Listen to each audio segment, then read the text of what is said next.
हे देवदेव महादेव लीला लीला मूर्ति मालिक नारायण केमती ए मुंडमाला विधिचंती काहींकी ता तात्पर्य कौन आगे भगवती तुमे जो मुंडमाला कथा कौच ताहा भी गोपनीय अटे ए गोपनीय रहस्य आज पर्यंत केवे काहारिको मु कहिनथि तुमे मोर प्राणस्मृत अभिप्रिय पुणी जुगे जुगे शिव शक्ति एक अभिन्न पुणी तुम मनरे जानिबा ପାଇଁ आग्रह करती तेणु मो निश्चय तुमको गोपनीय रहस्य ए जो मुंडमाला देखुछ मुंडमिक अन्य काहे नुहे ए मुंडमिक होची तुमर निजर मुंड मोर निज मुंड दिने की करी हे सखी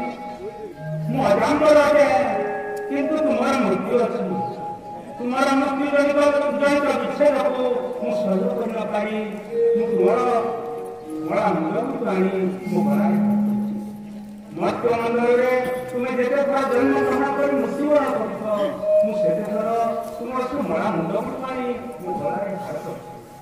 मृत्यु मुंडले देह रही देवता हेले भी पड़ई समस्तंकर मृत्यु अच्छी मोर भी मृत्यु अच्छी हेले तमे अनांबर कहीं हे सखी मु प्रभु श्रीरामचंद्र दिव्य राम नाम को सदा सर्वदा जप करुथिबारु मजांबर होई अछि राम नाम ताहेले एते शक्ति अछि ताहेले से राम नाम किए सखी राम जन कहउछंती परम ब्रह्म परमेश्वर से अयोध्या कटकरे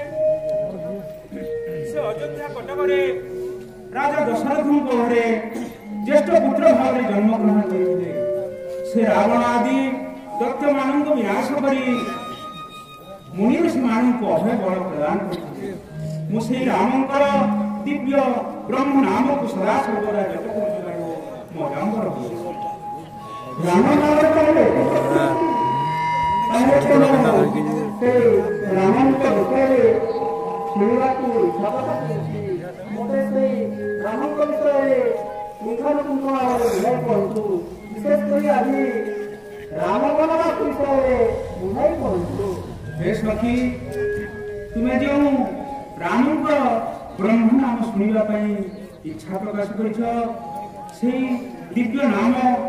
अति दुर्लभ अटे ये दुर्लभ चरित को जे कर्णप्रथ कथारे श्रवण करे तार कोटि जन्म पाप विनाश हे सखी तुम्हें मृत्युमंडल में 7 थर जन्म ग्रहण कर मृत्युवरण कर सारी ये हूँ तुम 108तम जन्म ये जन्म तुम्हें प्रभु श्रीरामचंद्र दिव्य राम नाम को श्रवण करने इच्छा प्रकाश कर तेणु तुमर मुक्ति सुनिश्चित हे सखी तुम्हें जेहेतु तुम्हें दिव्य नाम ब्रह्म नाम को शुणा इच्छा कर तुमर मुक्ति सुनिश्चित तेणु मत आज तुमर मृत्यु जन्म मृत्यु को आ स्मरण करने पड़ना कि मो गलाए मुंडमाला देखुच से मुंडमाला आज मत धारण करने सखी तेणु आज मुझे मुंडमाला को सागर अधर गर्भरे विसर्जन एते कही सुल पानी काढ़ी मुंड फिंगी दे जाई समुद्रे रागिन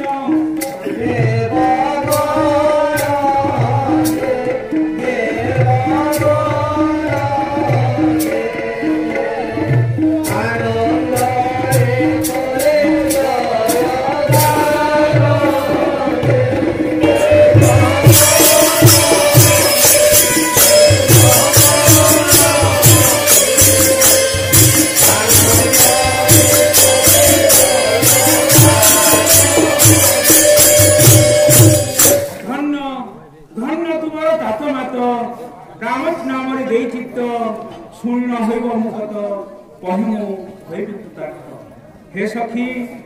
तुम्हें से दिव्य राम नाम को शुणी मुक्ति पाइब एवं मो कही किंतु हे सखी स्थान की तुम चाल एकांत वन को जा सेठारे मु राम दिव्य नाम विशेषकर नरलीलार वनवास विषय पुंखानुपुंख भाव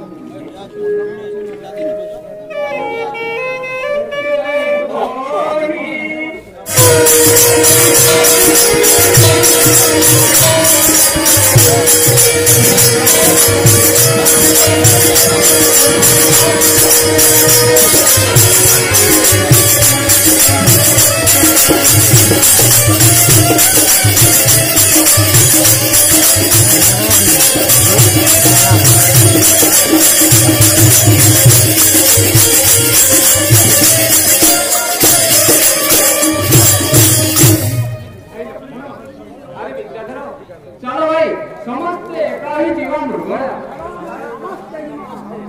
राम लक्ष्मण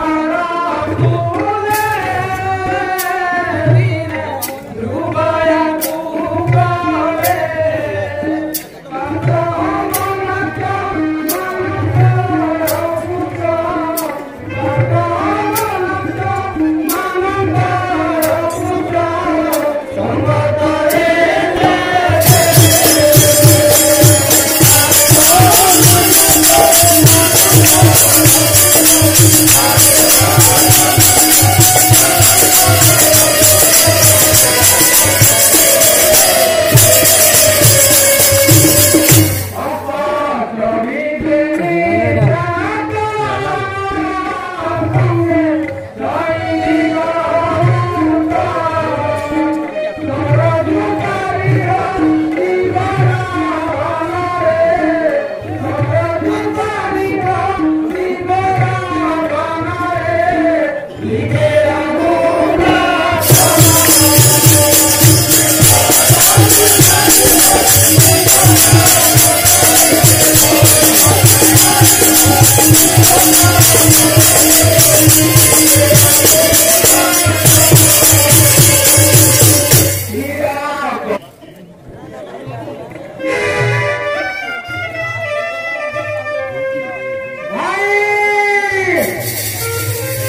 कहते हैं असर नहीं होचन पैसा को सतान ये से मोतिलाल गमुची